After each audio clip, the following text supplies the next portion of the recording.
Hello, Vachu. Let's see this question. Option A, if both assertion and reason are true and the reason is the correct explanation of the assertion. Option B, if both assertion and reason are true but reason is not the correct explanation of the assertion.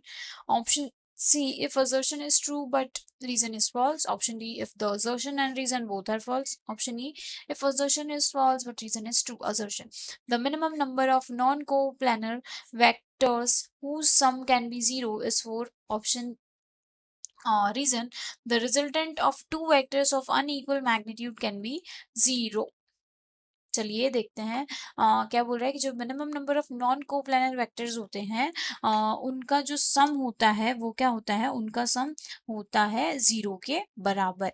ठीक है, तो अगर मैं बात करूं non coplanar vectors की, किनकी, non coplanar vectors की मैं बात करती हूँ, तो यहाँ पे देखो उनका सम 0 बता रहा है ये, जबकि ऐसा नहीं होता है। क्यों नहीं होता है? देखो, अगर मैं एक वेक्टर ऐसा कुछ ले लूं, एक वेक्टर यहाँ कुछ ले लूं, तो इसका रिजल्टेंट आर वेक्टर होगा। यहाँ हम मान लेते हैं ए वेक्टर, ये हो गया मेरा कुछ बी वेक्टर।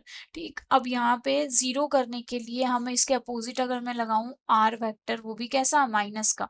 ठीक, तो यहाँ 0 आ जाएगा। तो ये पूरे प्लेन में मैं अगर बनाऊं तो ये एक आया है इस तरीके से वेक्टर, ये है, तो यहाँ हमने माना सी वेक्टर, ये माना हमने डी वेक्टर।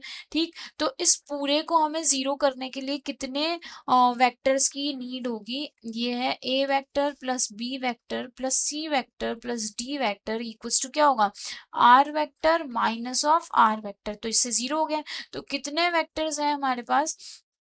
हमारे पास जरूरत होगी कितने वेक्टर्स की? 4 वेक्टर्स की। ठीक है, तो 4 वेक्टर्स हो गए। अब तो ये असर्शन सही हो गया। अब हम आते हैं रीजन पे। जो रिजल्टेंट होता है दो वेक्टर अनइक्वल मैग्नीट्यूड के, वो होता है 0 के बराबर।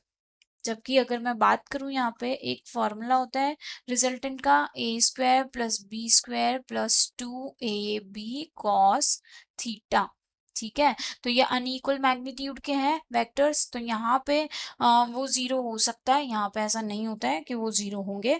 तो हमारा रीजन कैसा है, रीजन हमारा गलत हो गया। तो हमारे पास ऑप्शन कौन सा सही होगा? देखो, option C is a correct answer. Best of luck.